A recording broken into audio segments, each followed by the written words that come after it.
Right, here we are with a couple of difficult matrices questions from the past, and the focus of these ones really is on these percentage questions, really interpreting what the transition matrix is doing, how it's moving things around. Alright, so this is question 3. This was the final question from the matrices module. Question 2 also related to the election here, but we don't really need to do question 2 to be able to do question 3. So what happens is there's an election, there's 3 candidates, Abood, Broad and Choi. And the story at this stage here is that Choi may withdraw from the election at the end of May. So this was the transition matrix originally, okay, and it basically shows how voters are going to change from month to month. Okay, so voters in general look like they're sticking with the candidates, although Choi's not really having much luck here. This says here that from Abood to Abood, or Abood retains 75% of his voters. Abood loses 5% of his voters to Broad. Abood loses 20% of his voters to Choi. Okay, and that transition matrix basically describes how the voters are going to move. So there's this new transition matrix because what has to happen is the voter movements have to be accounted for. That is, these all need to add to 1. Okay, so if we're going to lose Choi, his voters, or the voters that either stuck with Choi or moved to other candidates, well, they need to go somewhere. Okay, so we can't just remove these numbers and leave these ones as is. Okay. The other thing we need to consider is movement from candidates to other candidates will also change because no one can shift their vote to Choi anymore. They'll either have to stick with their current candidate or move to either Abood or Broad. Right, so let's have a look at the actual question here. So consider the voters who preferred Mr. Broad in May and who are expected to prefer Mr. Choi in June. So let's find out who preferred Mr. Choi, Mr. Broad in May and were expected to change their vote to Choi in June. So from Broad to Choi, that's these guys here. So that's 10% of Broad's voters. Now let's make up a number that 10% might represent. That might represent 100 people, for argument's sake. So what's got to happen is those 100 people now no longer can do this. Okay, that's not 100 people anymore. And what they've got to do is they've got to reallocate their vote. Okay, and either what they'll do is stick with Mr. Broad, or they'll change to Abood. Okay, now how many of them? Well, what happens is this percentage here goes from 80 to 85%. And that represents basically, and what happens to this one is it goes up also by 5%.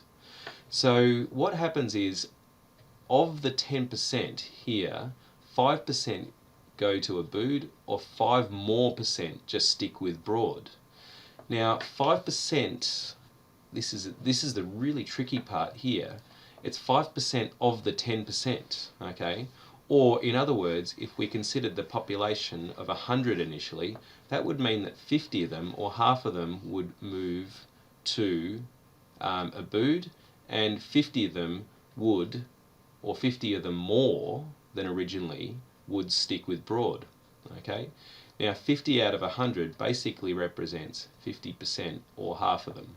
Now the other way to think about it is that 10% originally we're going to shift to Choi. Now how many of them are expected to prefer Broad? That means it's 5% more. It's 5% out of 10%, 5 out of 10, which is also a half, or 50%. So that's that question there, and I haven't seen the likes of that one since, and it's a really, really good question. Really, really requires you to understand this problem.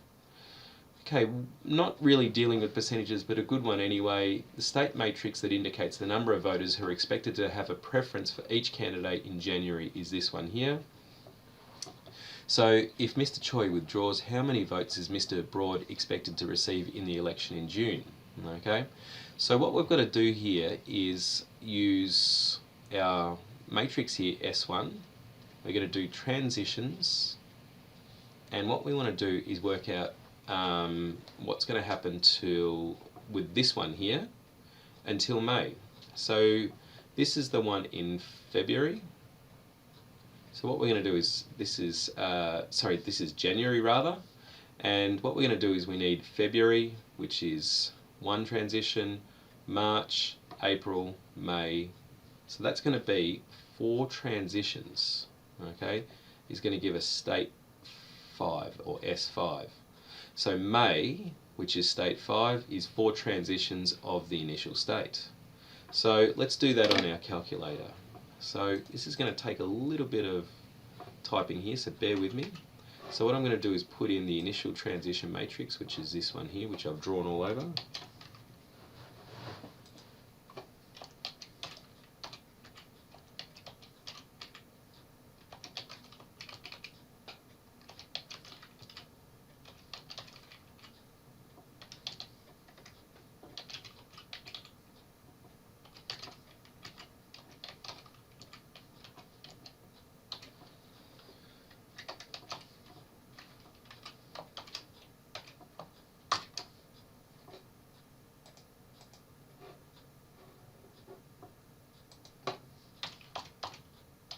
And we're going to multiply that by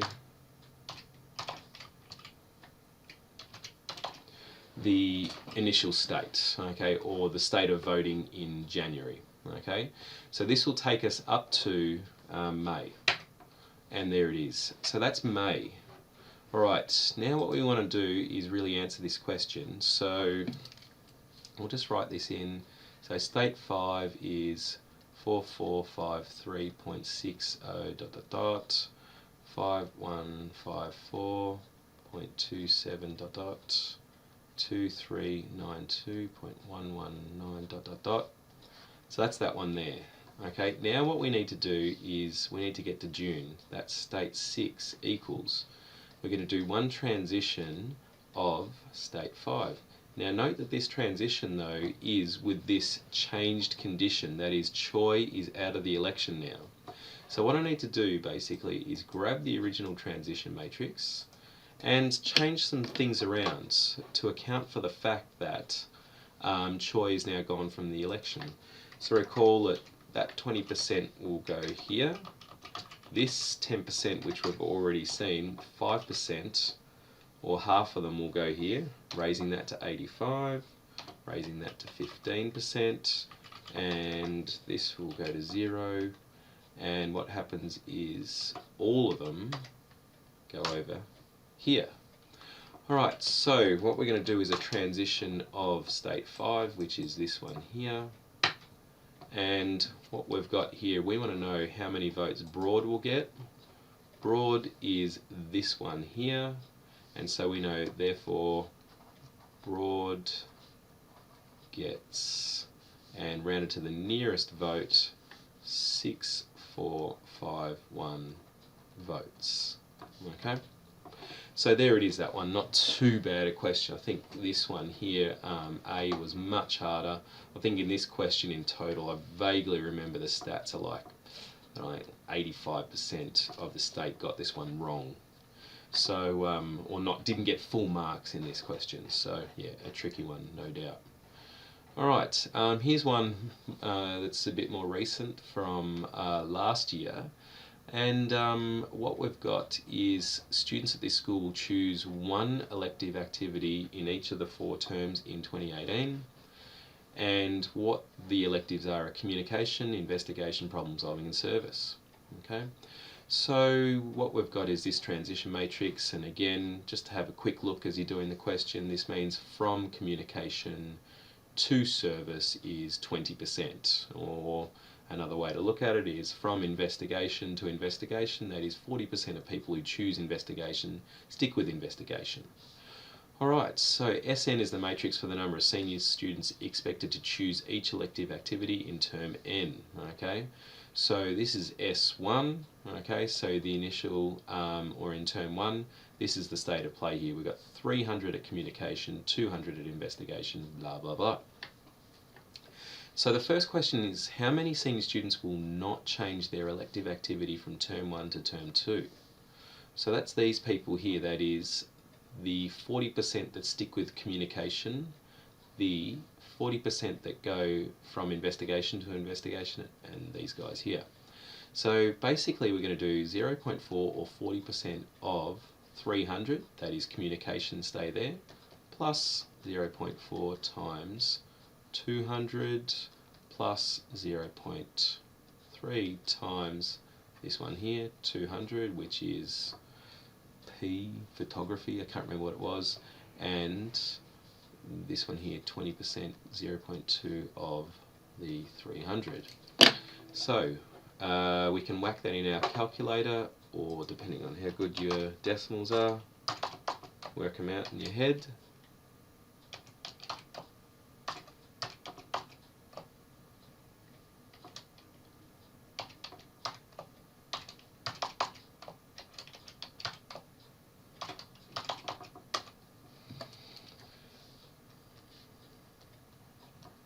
So 320 are going to stick with their activity, whatever it is, communication, investigation, photography, service. Okay, so they want us to grab S2, so S2 is going to be found by doing one transition from S1. So this is going to take a little bit of typing. What have we got, a 4x4? Yep. Right, so you might want to just fast forward through this bit. 0.2, 0.2, oh dear.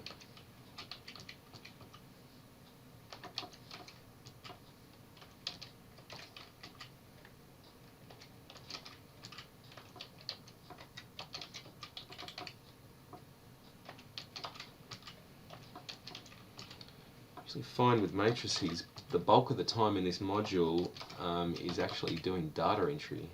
I find it actually worse than statistics. 0.3, 0.4, 0.2. Alright, so we're going to do one transition of the initial state, or the term 1 state, 300, 200, 200, 300. Okay, and that gives us the state 2, which is 250, 250, 300, and 200. Okay, so of the senior students expected to choose investigation in term 3, what percentage choose service in term 2? Well, let's work out how many senior students choose investigation in term 3. So what I'm going to do is work out state 3. So I'm going to raise this to the power of 3, to the power of 2 to get state 3. And investigation is this one here, the 240. So I'm just going to note that that is 240. So that's the total in investigation. And what I'm looking for is what percentage chose service in term 2. That is, how many move from service to investigation. So what I'm going to do is look at from service to investigation. Well, that's 30% of them. From service to investigation is 30%. So from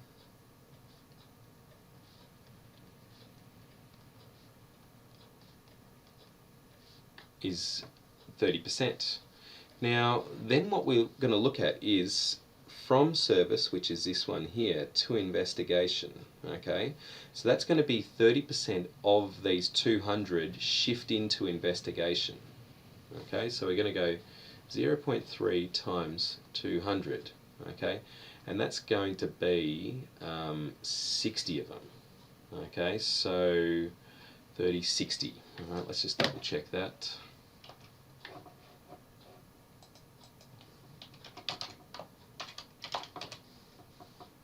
Oop, no.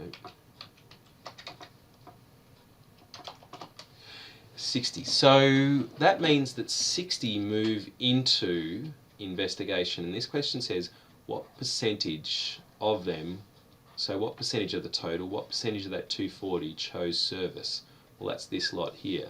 That's 60 out of 240.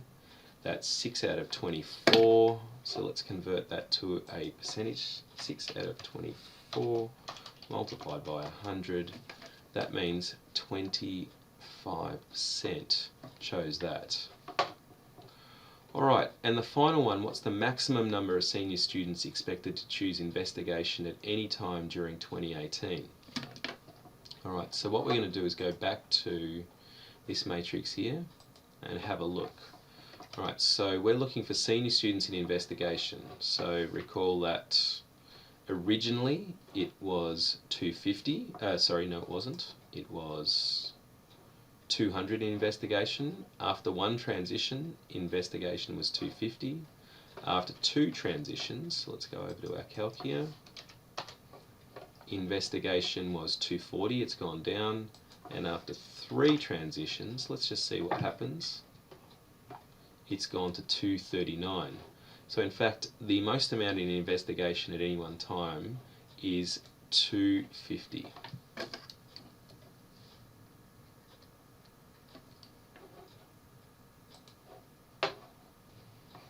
Alright, the final question we'll do was from this year's Northern Hemisphere exam.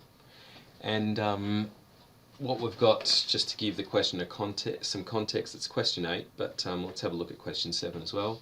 Company has selected 200 of its regular customers to rate its performance every month. The ratings can be poor, good, or excellent. So customers are expected to change their rating from month to month according to this. So again, as always, what I try to do with transition matrices is just really have a look at what's happening. From good to good, that means 30% sticking with good, 30% change their rating to poor, and 40% go to excellent. So that matrix there just describes the shift of people. So the expected number of people of each rating received after n months can be determined by this. So this is the initial state, and one transition will get us the results in February.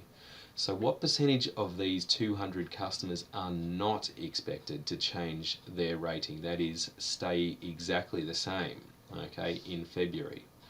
So what we're going to look at then is, this is virtually the same question as one we've just done before. So not expected to change their rating is to stay the same. So that's from P to P. That's going to be 0.2, 20% of the poor ratings stay poor, plus this one here, 30% of the good rating, that is 30% of 110 people stay with good, not multiply, plus 0.3, that should be a plus, 0.3 multiplied by 50 stick with excellent. So we'll bang that into the calculator.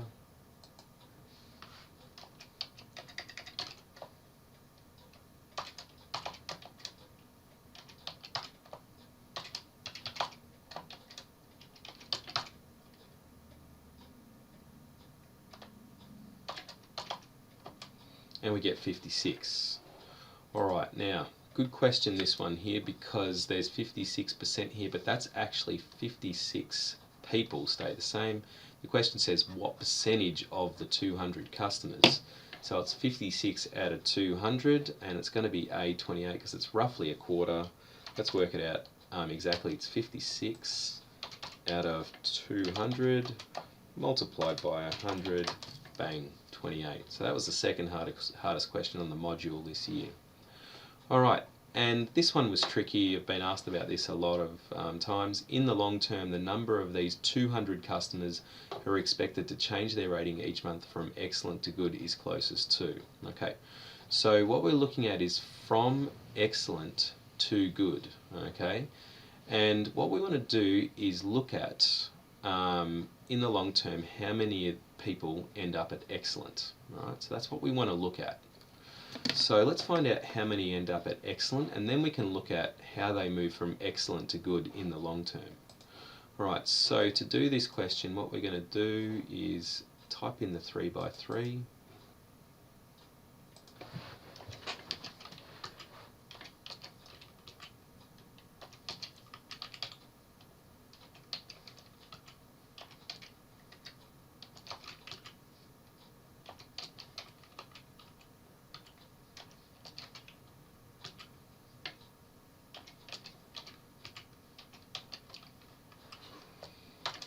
to the power 20 multiplied by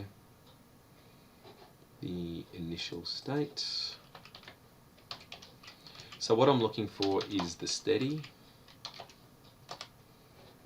and let's just make sure I've got it. Alright, so I've got it. So what happens in the long term is that 59.32 end up there. So excellent is 59.322 blah blah blah. Okay, now what happens is, so in the long term, the number of these 200 customers are expected to change their rating each month from excellent to good. Okay, so excellent always will end up with roughly 60 people in it. So now we need to look at how many go from excellent to good. That's 50%. Okay, from excellent to good. So roughly half of these guys here go from excellent to good. Let's just work out how many.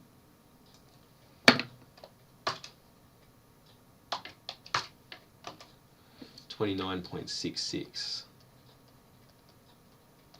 Okay, and that is closest to this one here. Okay, so roughly 28. Okay, or half of them move from excellent to good.